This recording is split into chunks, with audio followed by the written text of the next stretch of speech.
Okay, so here is the day 5 solution. The only characters I think you need for this are Fighter Maya and Vivian.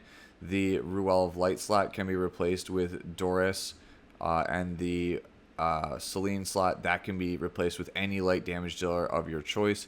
I would recommend somebody like Mirsa because she has a dodge buff, or somebody like maybe Tempest Cern, for example, because she has a built-in cleanse once her health goes really, really low. I leave it to you to figure out what to put in that last slot. I just went with Celine because she has a cleanse. How this fight works is Clarissa is going to try to keep removing buffs from your team so you can't have immunity. And she's going to try to hit you with attacks that give bleed stacks.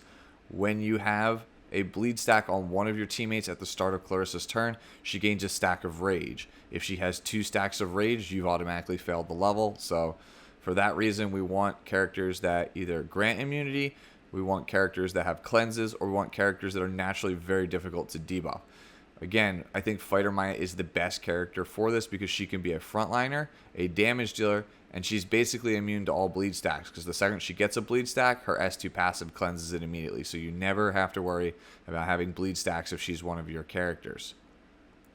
Vivian is great because she is a free-to-play option. Everyone can get her during the current event if you do not own her. Her S3 provides immunity to your entire team for several turns, which is nice. So if you time it where after Clarissa uses her AoE strip, you can essentially use Vivian's S3 right after that and have immunity and not have to worry about bleed stacks for a while. She also has an exclusive equipment, which is a cleanse, which will also keep bleed stacks off of you. Ruel is here simply to hold Potion Vial. That is a way to passively cleanse off bleed stacks at the start of every single turn.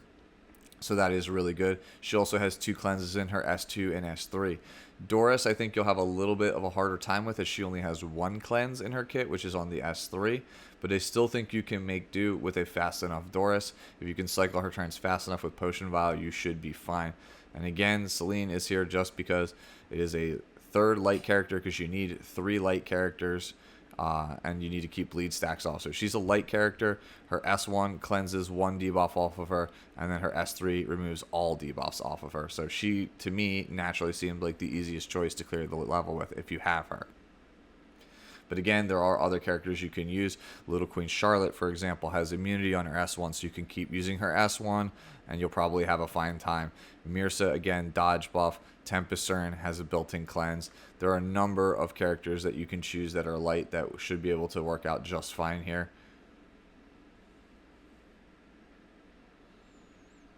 Heck, you could honestly choose somebody like Camilla, for example, just because she has the ability to synergize really well with Vivian. If you get an attack buff, you'll get a bunch of dual attacks, which will cycle Vivian faster, which might mean that you might not actually need to have another character that can cleanse.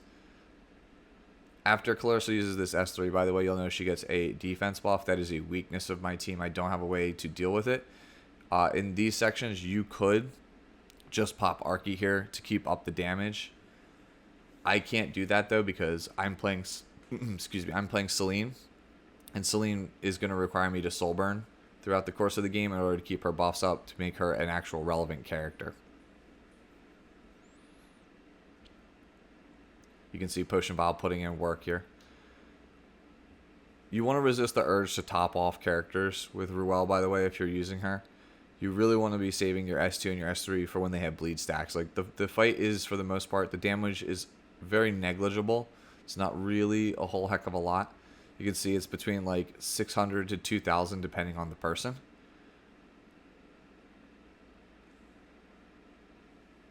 We just want to make sure she never gets any rage stacks. So again, we soul burn here, and then that's so we can keep our S3 up on Celine. If you're not playing Celine again, you really just want to be using those souls for Arky instead. I actually think you might have a bit easier time bursting this boss down if you're not playing Celine.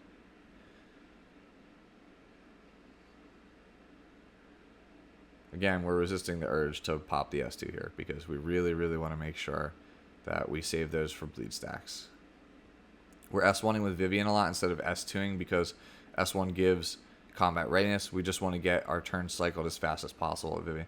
Now that Clarissa's under 30%, we can finally make use of Fighter Maya's S3 for big damage. You can see that was like 15% almost. So now we're in like a basically Arky range at this point.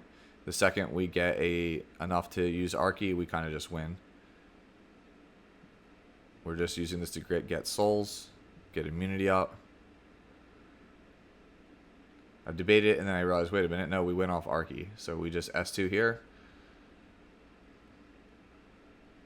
We use Celine S1 because we recognize that she does more damage than Fighter Maya. Because we're not enough to kill with Archie yet. Now we are. So we win at the start of Fighter Maya's turn with Archie. And it lines up well with what I was saying before. You see she has the defense buff. We're not going to do a lot of damage to her normally, so we just Archie in this phase.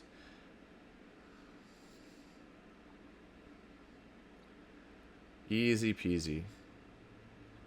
As you can see, initial clear.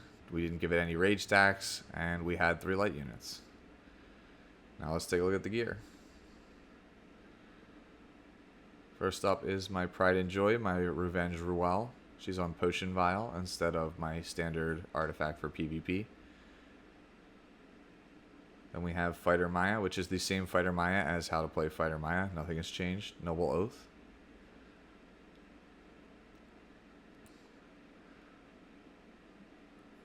And then we have Spirit Eye Celine. This is my PvP Spirit Eye Celine. You can use Tempest Cern or Mirsa, like I said, if you do not have her. And then finally is my Banshee one-shot Vivian with no real changes. She's on the Dignisorb artifact and obviously the S3 Cleanse EE.